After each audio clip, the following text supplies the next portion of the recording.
Howdy family. Are you confused by the thumbnail and title of this video? You might say, what the heck is Chip doing talking about a recession? He's a health channel. Well, doesn't your financial health count as well as your mental health? Yes, I normally talk about my way of eating and maybe working out, but I really think financial health is just as important in the overall scheme of things. And hopefully you can hear me. I'm down here at where am I at? Fort Fisher State Recreation Area. I think it's in Curry Beach. It's a little bit south of Carolina Beach, a little bit north, about an hour north of Myrtle Beach, South Carolina. So I'm getting towards the southern end of North Carolina, and I am about a week into an almost 3-week house sit here in the Wilmington area. But let's talk about the title. First, let me introduce myself. If I haven't already, I'm Chip. This channel is CP59 Fit. The subtitle is Unconventional Healthy Living Strategies. And so, a recession and how to survive that is definitely an unconventional healthy living strategy.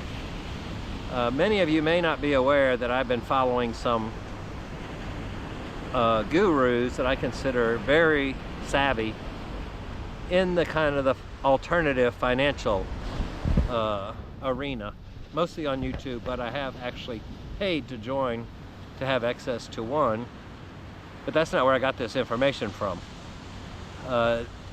Danielle DiMartino Booth, who used to work for the Fed, the Federal Reserve Bank in Dallas, I caught an interview she did, and I think it was on Kitco News, which is kind of a mainstream financial network, kind of like Bloomberg. And David Lynn, I believe, is the person, let me turn a little bit so I have more sun on my face, was the person who was doing the interviewing. And she stated in there that there's a economics professor at some college, I want to say it was like Sharm, S-H-A-R-M, Dr.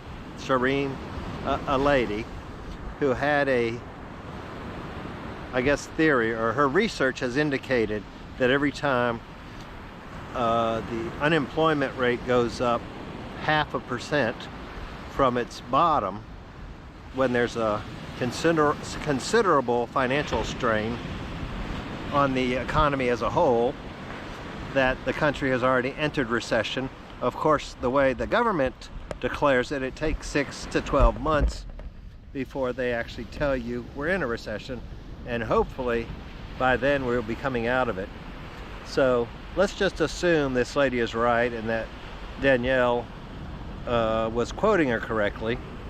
So what would I recommend if the country is in a recession as far as your health, overall health is concerned?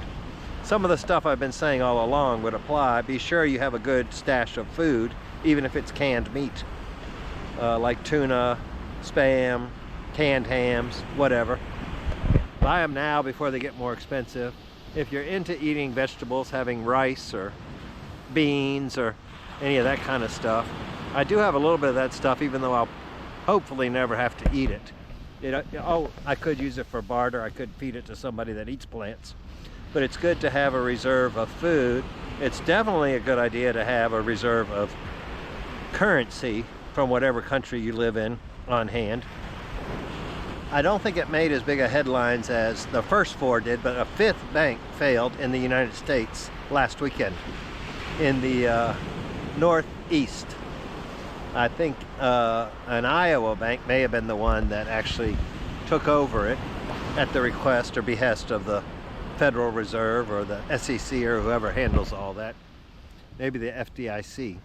You know, all these alphabet soup agencies. So anyway, no, I do not feel your money is safe in traditional banks in the United States at this point. And Canada already proved that they can freeze your money if you join the wrong protest, or if you give money to somebody protesting that they don't agree with. They'll just freeze your assets, and then you might get them back, you might not. Why bother with that? Are you really earning enough interest to make it worthwhile to keep the largest majority of your cash in a financial institution, no matter what country you're in. And the other tip I would give to kind of ensure you don't lose your buying power is when you take that cash out, any extra cash you... My GoPro must have gotten too hot. I know I'm hot out here in this shirt, but I'm going to finish this video.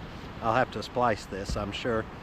But anyway, I was saying to take your money out of the bank, and if you have extra you just had saved, I would recommend, I'm not a financial planner, I'm not a doctor, we all know that, this is just my opinion, and from what I know from listening to gurus that are a whole lot smarter than me. Oh, somebody's in the water down there, probably a surfer. Anyway, I would take excess cash. You know, you might want to keep 3 to 6 months worth available, and then take anything over that and buy silver coins issued by your federal government. That would be Canadian maples or silver eagles in the United States, Philharmonic, I think, or kangaroo. I don't remember what Australia's are called, but every Western country seems to have a form of silver coin, generally a dollar denomination on the face. It's probably going to run you about 35 cents an ounce right now with the premiums and all, but you can always sell that if this is not as bad as I think it's going to be.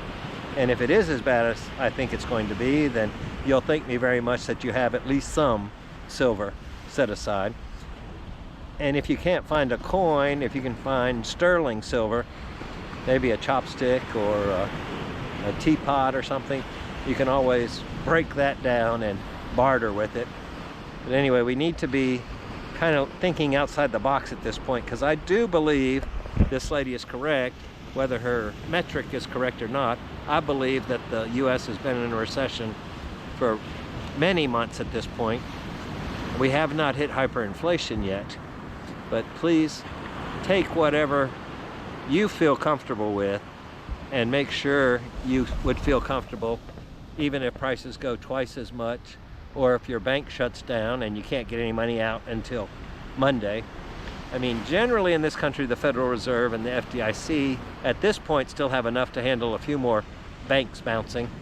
But the way the interest rates are going, all of the banks are getting very shaky because they're mostly invested in long-term bonds, which actually lose value when the interest rate goes up because they can't sell them for what they bought them for.